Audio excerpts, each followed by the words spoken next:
Hi అండి, welcome to Mahi kitchen. ఆరోగ్యానికి ఎంతో మేలు చేసే ఈ చిలగడ దుంపలతో ఎన్నెన్నో రెసిపీస్ చేసుకుంటాం కదండి. ఒక్కసారి నేను చెప్పే ఈ రెసిపీని కూడా ట్రై చేయండి. పిల్లల దగ్గర నుంచి పెద్దవాళ్ళ వరకు అందరూ ఈ రెసిపీని ఎంజాయ్ చేస్తారు. మరి ఎందుకు ఆలస్యం, దీన్ని ఎలా ప్రిపేర్ చేసుకోవాలో తెలుసుకుందాం. ముందుగా ఈ దుంపల్ని మట్టి లేకుండా నీట్గా శుభ్రం చేసుకోవాలండి. తర్వాత వీటిని ఎడ్జెస్ కట్ చేసుకొని కుక్కర్లో వేసి 3 విజిల్స్ వచ్చేంత వరకు ఉడికించుకోవాలి. చూడండి, ఇలా మెత్తగా ఉడికిపోయిన ఈ దుంపలకి పైన ఉండే తొక్కు మొత్తం తీసేసి స్పూన్తో కానీ చేతితో కానీ మ్యాష్ చేసుకోవాలి. ఇలా మెత్తగా అయిపోవాలండి. ఇప్పుడు దీంట్లోకి ఒక 3 టేబుల్ స్పూన్ల వరకు బెల్లం తురుమును యాడ్ చేసుకుంటున్నాను. కావాలంటే మీరు షుగర్ని కూడా యాడ్ చేసుకోవచ్చు. ఇప్పుడు ఈ బెల్లం మొత్తం దాంట్లో కలిసేలాగా మంచిగా కలుపుకొని ఒక 5 నిమిషాలు పక్కన పెట్టుకోండి. మీకు స్వీట్ సరిపోదేమో అనిపిస్తే ఇంకొక 2 స్పూన్ల వరకు బెల్లంని కూడా యాడ్ చేసుకొని కలుపుకోండి. కానీ పిండి మొత్తం లూజ్ అవుతుందండి, ఏం భయపడకండి, పర్లేదు. దాన్ని ఒక అరగంట సేపు ఫ్రిడ్జ్లో పెట్టుకొని వాడుకోవచ్చు.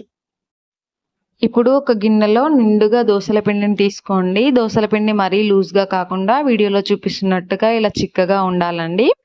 ఈ పిండిని 1 గ్లాస్ మినపప్పు, 2 గ్లాసుల బియ్యం వేసి ఓవర్ నైట్ మొత్తం నానబెట్టి పొద్దున్నే మిక్సీ పట్టి తీసుకోండి. ఇప్పుడు వీడియోలో చూపిస్తున్నట్టుగా ఇలా చిన్న చిన్న ఉండలుగా చేసుకొని వీటన్నింటినీ పక్కన పెట్టుకోండి.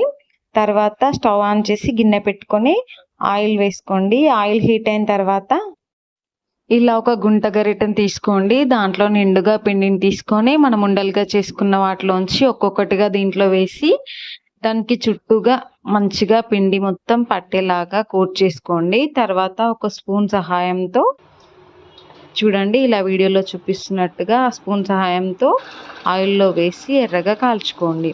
అంతే అండి. మీరు కావాలంటే చేత్తో అయినా కూడా చేసుకోవచ్చు, కానీ నాకు ఇలా చేయడం ఎందుకో ఈజీ అనిపించింది. మీకు నచ్చితే ట్రై చేయండి. ఇలా అన్నింటినీ ఇలాగే ఎర్రగా కాల్చుకొని తీసుకోండి. ఇవి వేడివేడిగా కాకుండా చల్లారాక తింటే మరింత రుచిగా ఉంటాయండి.